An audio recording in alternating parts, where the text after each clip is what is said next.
किसिमका प्रहारहरूको सामना गर्नु पर्यो। यो पार्टी जन्मेदेखि यसमाथि प्रहार भयो। पार्टीको नाममा मुद्दा चल्यो। यो पार्टीलाई जन्मैदेखि कुल्चिने कोसिस भयो, बचाउँदै लिएर आउन सक्यौं। यो पार्टीको चुनाव चिन्हमा मुद्दा चल्यो।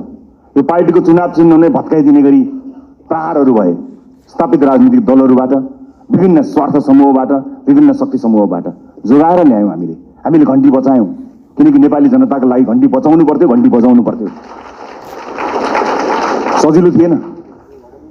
यो देशका सम्पूर्ण शक्तिहरू एक ठाउँमा उभिँदा पनि एउटा मान्छे खडा गरेर देखाउनुस् न, एउटा पनि होइन।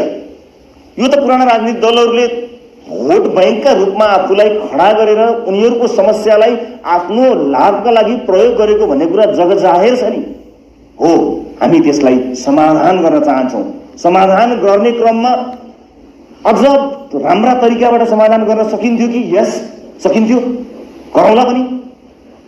तर फेरि पनि म रिपिट गर्छु साथीहरू, तपाईँ निर्धक्कका साथ के भन्न सक्नुहुन्छ भने अव्यवस्थित रूपमा खोलाको छेउमा असुरक्षित ढङ्गले बस्नुभएका र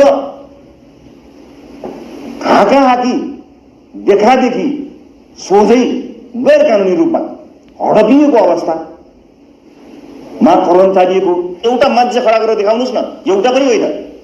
यो त पुराना राजनीतिक दलहरूले भोट बैंकका रूपमा आफूलाई खडा गरेर उनीहरूको समस्यालाई आफ्नो लाभका लागि प्रयोग गरेको भन्ने कुरा जगजाहेर छ नि। हो, हामी त्यसलाई समाधान